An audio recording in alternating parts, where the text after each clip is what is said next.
I think the advantage of using other art forms and disciplines, from gaming to retail to performance and e-learning, has really helped push boundaries in a challenging way, to make us think about what are the skills specific to those areas that can apply to museums, where we might traditionally consider a museum as a cultural venue, rather than thinking about it having to appeal to an audience or how it's going to appeal to a customer.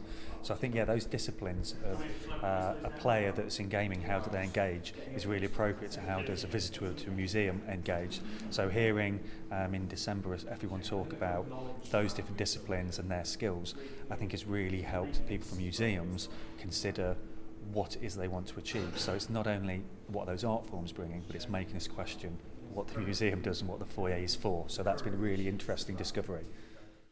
The idea for New Walk Museum has been quite specific. It started out as a general, they want to change the foyer area, and we quickly discovered that what they really wanted was a way of driving traffic and visitors to go upstairs, that people didn't use it. So by focusing in on one particular area, we've managed to develop an idea of we wanted movement, we wanted imagery, and it started quite heavily on projection, of realising that was a really nice way to get a simple message across.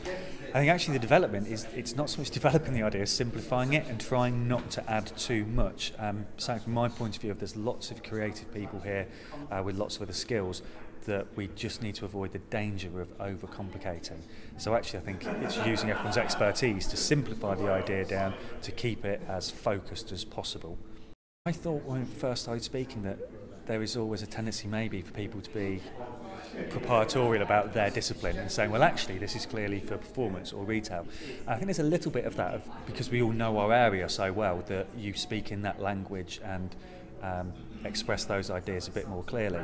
But what's been really interesting is actually seeing the links between gaming and performance. So from my background as performance, seeing there's actually a lot of the gaming involved in it, of how we make offers, how we encourage it. And actually retail is central to all of it, of, well, how do you catch someone's eye? You want them to buy into it, whether that's as a performance, whether it's as a game, you want people to do it. So I think as time's gone on and we've listened to each other and seen each other's ideas in practice, there's actually a really good collaborative process in realising we can learn and benefit each other. I think there's a lot being learned. I think it's been one of the challenges on a network like this is it's so different and it's so new and really exciting that you can get sidetracked. I know I have, of hearing someone talk about their discipline. And actually what's really important has been to step back sometimes to think, why are we here? So I think the learning process has been twofold. Of one, learning about what do museums need. I think having to take that on board from the cultural partners of what do they really need, not what's our agenda, what's necessary.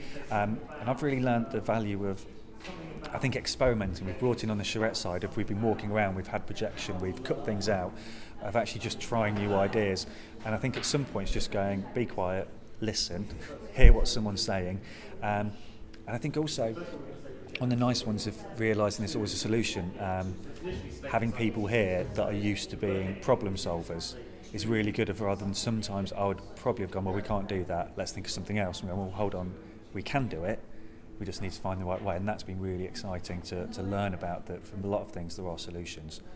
Today's been really exciting of seeing the ideas put into practice. I think that's the important thing of the Transforming Thresholds network, is that it's not just chat, or that it has academic value, it has practical application. So today, seeing we have a floor marked out that was put out brilliantly first thing this morning for us to walk in and feel what the foyer is like.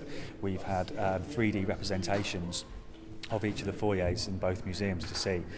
We've had the projector here to see what it looks like, and I think practically seeing those ideas and testing them has been really valuable, and also quite exciting to imagine what we're going to see in the museums.